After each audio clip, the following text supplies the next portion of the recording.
Jadi beberapa hambatan utama dalam evaluasi kebijakan, yaitu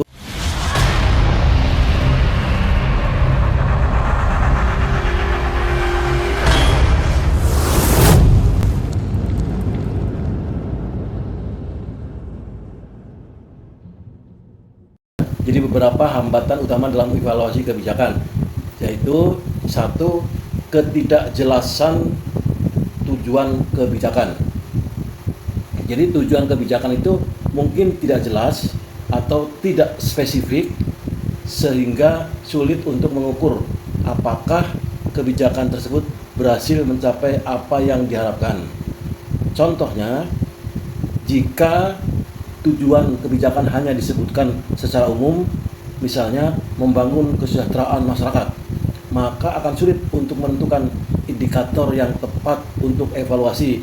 Jadi saya ngebayangin bahwa yang namanya tujuan kebijakan itu memang harus spesifik, ya, tujuannya itu harus semacam jelas. Jadi karena spesifik itu sudah jelas, sehingga yang dikatakan dengan indikatornya itu dapat dengan mudah diketahui, dan dari indikator itu kemudian akan kita lihat juga mudah melihatnya bahwa sesuai dengan indikator itu apakah itu tujuan itu bisa diterapkan atau bisa didapatkan atau tidak. Itu ketidakjelasan tujuan, ya.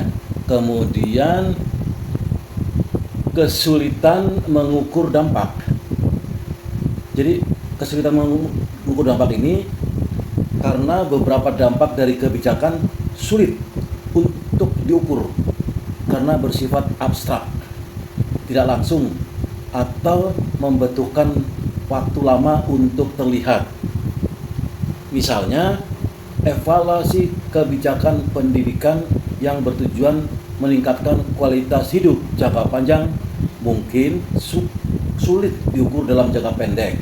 Ya, jadi ini mengukur dampaknya, ya, mengukur dampak. Ya, kalau tadi kan tujuannya, apa namanya? Ya, tadi ketidakjelasan tujuan, sekarang adalah mengukur dampaknya. Kemudian yang sudah kita sering alami yaitu biasanya ada data yang tidak memadai.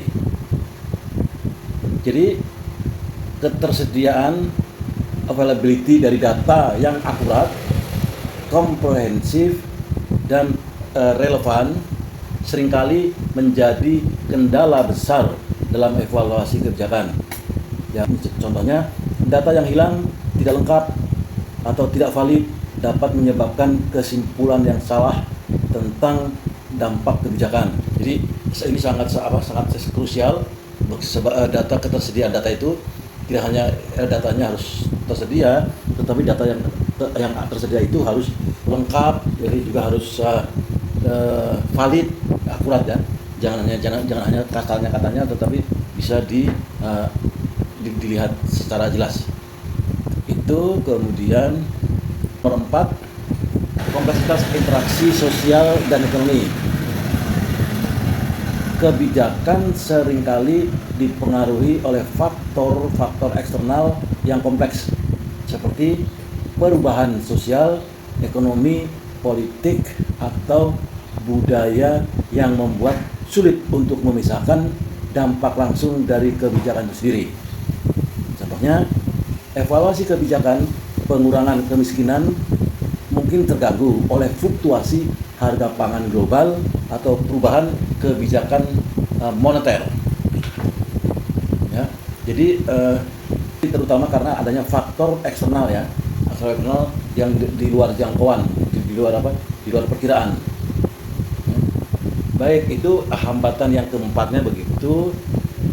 Hambatan kelima yaitu adanya konflik kepentingan, konflik of interest, di mana pihak-pihak yang terlibat dalam evaluasi kebijakan mungkin memiliki konflik kepentingan baik secara langsung maupun tidak langsung yang dapat mempengaruhi objektivitas evaluasi, ya.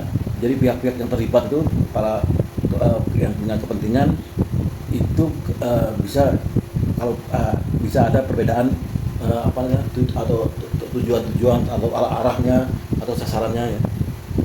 Contohnya pemerintah atau lembaga yang merancang kebijakan mungkin melihat hasil positif, sementara kelompok lain mungkin memiliki pandangan kritis terhadap kebijakan tersebut. Ya, ada perbedaan, akan adanya perbedaan pandangan. Jadi itu adalah merupakan konflik kepentingan.